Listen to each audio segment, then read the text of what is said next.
The Haitian Revolution is often not a very well remembered revolution, but it's also one of the most successful. So that gets into our unit on reform and revolution. Okay, so Spain founded Haiti and named it Haiti, but they eventually left and it was turned over to France.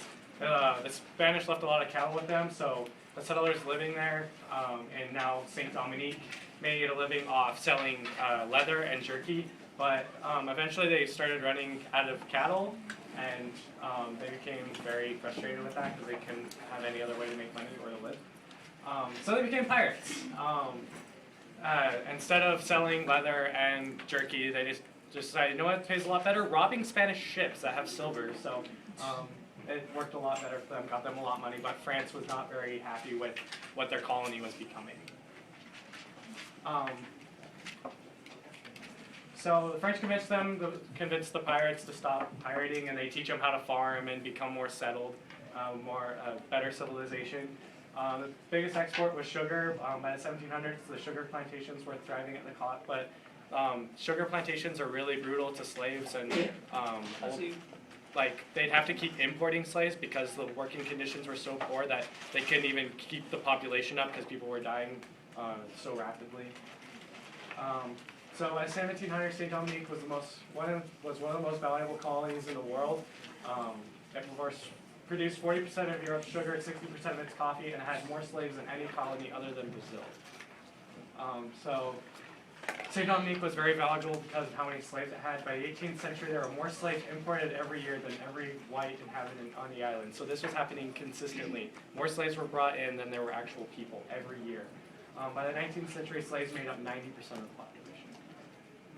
So there are four social groups in Saint Dominique. There were the white plantation owners at the top. They got all the benefits of the plantations, but never worked there. Most of them lived in France. There was the free people of color below them. There was about 24,800 of them. They balanced out the society. They even eventually owned slaves and plantations of their own. Below them were the poor whites. They were known as the Petit Blancs. So the white plantation owners were known as the Grand Blancs. Blancs, Petit Blancs. So there were artisans, laborers, they were poor. Then the slaves were below them and made up a big majority of the population. So the French Revolution had a lot of effect on Haiti. The slaves were tired of being slaves. The Petit Blancs were tired of the status held by the free people of color. The free people of color wanted the power that the Grand Blancs had, and the Grand Blancs wanted to stay in a position of power and didn't like the uprising by the Petit Blancs. So in 1789, some of the slaves heard a rumor that the King of France had freed them. Even though it was across the ocean, rumors spread to them quickly, and when they heard about what was happening in France and that it wasn't happening to them, they got really frustrated. The Petit Blancs, however, were the most frustrated because they thought that the people that were slaves before were now equal to them, and they didn't like that, so they took to the revolt.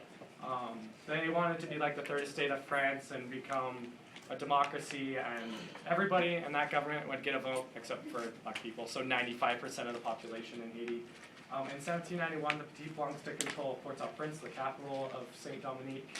At the same time, France was fighting a war with most of Europe and couldn't really do anything to stop them. In May of 1791, the National Assembly grants French citizenship to all free men of color, so anybody that wasn't a slave and was colored became a citizen.